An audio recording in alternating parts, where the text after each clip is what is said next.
Sarah Farming was a multiple site with multiple electricity bills, and the game was to reduce their electricity costs, take them away from irrigation tariffs, and to potentially get them onto tariffs where they could have a feed-in tariff for electricity generated that wasn't used.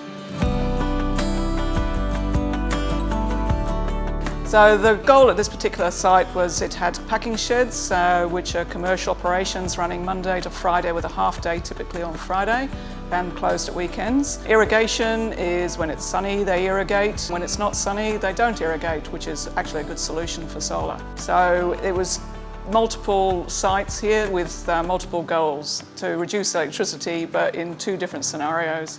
So we have 40 kilowatts of solar on one avocado farm at Kirai. We have 40 kilowatts of solar at a farm in Yanding, and we have 100 kilowatts of solar at Sarah Farming's main area, banana farm. This one, of course, because it's 100 kilowatts, is not feed-in. It had to be modelled to meet the profile of the electricity usage. At this site, most of the accounts were over 100,000 kilowatt hours, classified as large.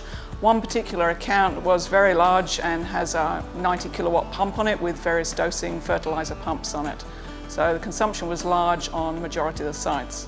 They will be adjusting some of their fertilizing regimes to make and take advantage of the way that solar is generated. Currently it's set up for the irrigation tariffs so that it's off-peak, cheaper if you irrigate at weekends. We're going to move things around so that it's daytime and that the staff don't get watered at the same time.